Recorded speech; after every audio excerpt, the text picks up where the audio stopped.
Hello everyone, welcome to my channel. आज का हमारा टॉपिक है पेप्टिक अल्सर की 5 सबसे अच्छी दवाइयों के बारे में। पेप्टिक अल्सर यानी कि स्टमक में और आंत में, बड़ी आंत में या फिर छोटी आंत में जो छाले पड़ जाते हैं, अल्सर हो जाता है, उसके बारे में वीडियो लेक्चर रहेगा कि इसमें कौन कौन सी मेडिसिन दी जाती है। तो सबसे best 5 medicine for peptic ulcer. अगर किसी को पेप्टिक अल्सर हो गया है, स्टमक में छाले पड़ गए हैं, डिओडेनम के छाले हैं, तो उसमें कौन सी मेडिसिन सजेस्ट करते हैं। तो चलिए सीखते हैं आज हम पेप्टिक अल्सर की सबसे अच्छी 5 दवाइयों के बारे में। आज हम सीखने वाले हैं इंट्रोडक्शन के बारे में, उसके कॉजेस, सिम्टम्स और 5 बेस्ट मेडिसिन। यानी कि सबसे पहले समझेंगे कि स्टमक अल्सर यानी कि पेप्टिक अल्सर डिजीज क्या है, किस कारण से होता है, लक्षण क्या है, और 5 सबसे अच्छी मेडिसिन के बारे में। तो चलिए स्टार्ट करते हैं आज का हमारा वीडियो लेक्चर और समझते हैं बीमारी के बारे में कि पेप्टिक अल्सर एक मेडिकल टर्म है और वो एक मेडिकल कंडीशन है जिसमें आपके स्टमक की जो लाइनिंग्स है वहाँ पे आपको छाले पड़ जाते हैं। तो आप यहाँ पे देख सकते हैं, इस तरीके से आपको स्टमक में अल्सर हो गया है, छाले हो गए हैं। और पेप्टिक अल्सर में आप यहाँ पे देख सकते हैं कि जो लाइनिंग है वहाँ पे आपको ये होता है। तो यहाँ पे देखिए स्टमक की ये लाइनिंग है, डिओडेनम यहाँ पे है, तो यहाँ पे इस तरीके से आपको पेप्टिक अल्सर हो सकते हैं। ये एच पाइलोरी इन्फेक्शन के नाम से होता है। तो किस वजह से आपको पेप्टिक अल्सर होता है?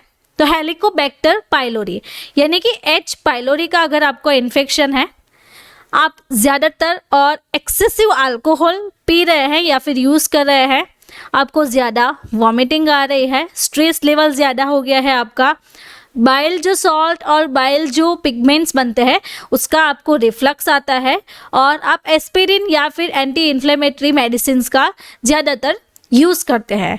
तो इस तरीके से आपकी स्टमक जो है वहाँ पे आपको छाले पड़ जाते हैं और उसके कारण आपको अल्सर होता है, पेट में दर्द होता है, तो अंत में इसका अल्सर फॉर्मेशन बन जाता है।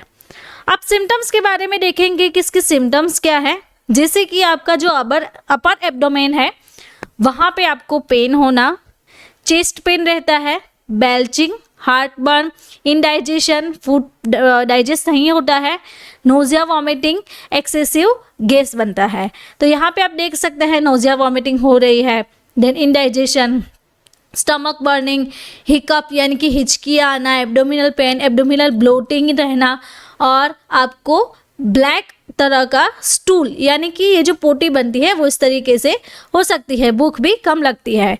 तो ये जो सारे सिम्टम्स हैं वो आपको पेप्टिक अल्सर के इंडिकेट हो सकते हैं।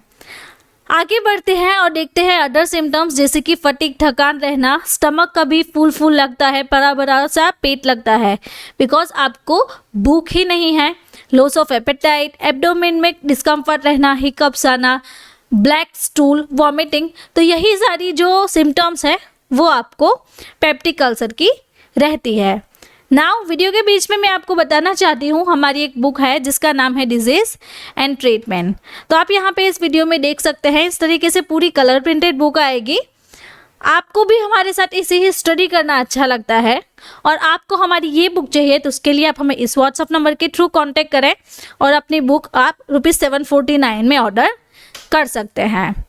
आगे बढ़ते हैं और सीखते हैं मेडिसिन के बारे में कि कौन कौन से मेडिकल ऑप्शंस हैं जो पेशेंट को दिए जाते हैं। सबसे पहले जो फर्स्ट नंबर पे आते हैं वो है H2 ब्लॉकर्स, सेकंड नंबर पे PPIs यानी कि proton pump inhibitor, then antacid syrup. तो ये इसके ऑप्शंस रहते हैं फर्स्ट नंबर पे। सेकंड नंबर पे आते हैं anti H pylori drugs, because ये एच पाइलोरी इन्फेक्शन से कॉज करता है, उसके कारण से भी हो सकता है।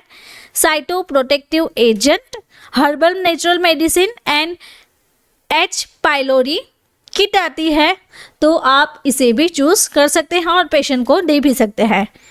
अब समझते हैं सबसे पहले H2 ब्लॉकर्स यानी कि कौन कौन सी आएगी। तो यहाँ पे सबसे अच्छी और वेल नोन ब्रांड है एसिलोक 150, कैडिला फार्मास्यूटिकल कंपनी बनाती है, रेनिटिडिन इसका सॉल्ट कंटेंट रहता है।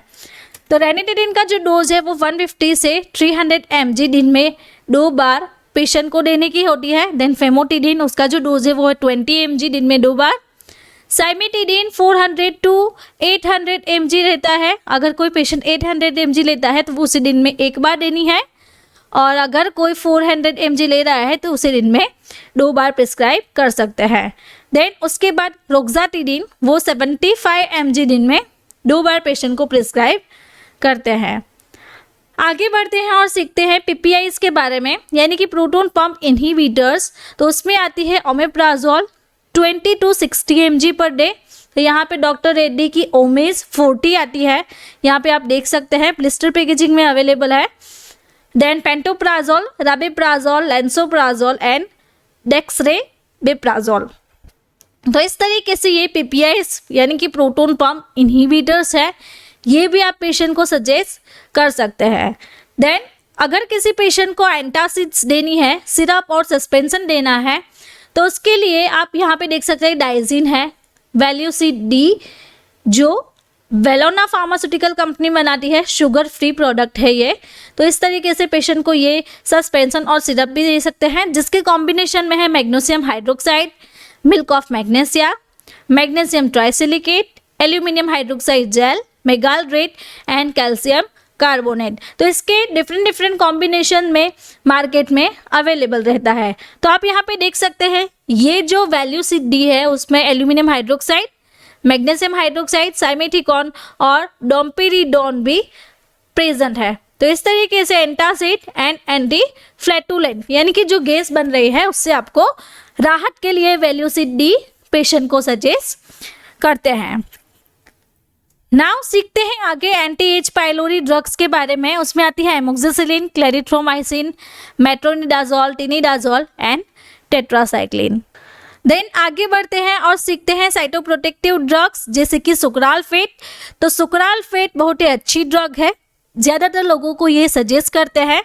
उसके बाद है बिस्मथ सबसेलिसाइलेट। तो यहाँ पे आप देख सकते हैं च्यूएबल टेबलेट आती है बिस्मथ की, और कैल्शियम कार्बोनेट भी इसमें है। तो यहाँ पे आप देखिए कि लिव हेल्थ फार्मास्यूटिकल कंपनी इसे मैन्युफैक्चर करती है।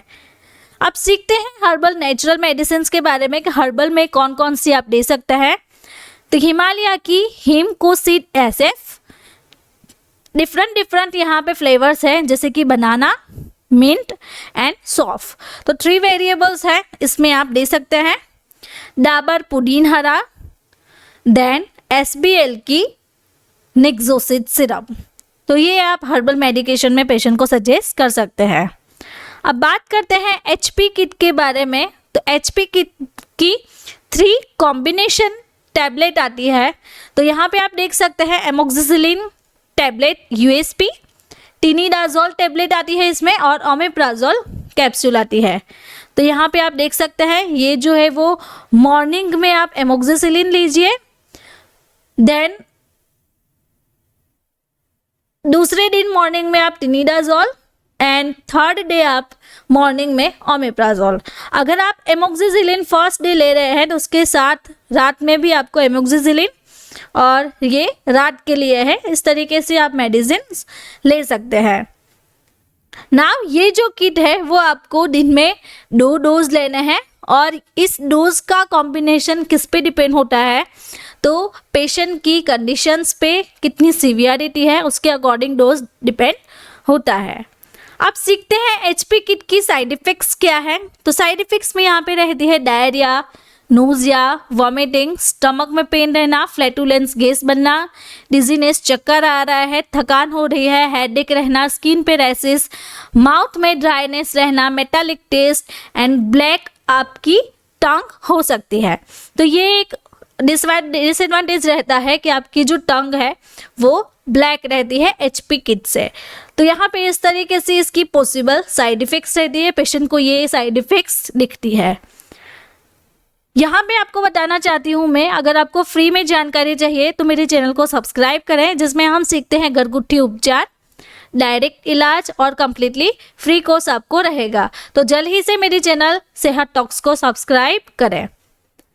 तो अगर आपको मेरा ये वीडियो अच्छा लगा तो आपको ये वीडियो भी अच्छा लगेगा। ऐसे ही डिजीज़ एंड मेडिसिन के बारे में जानकारी चाहिए तो आप मेरे चैनल को सब्सक्राइब करें और बेल आइकॉन को टर्न करना ना भूलें।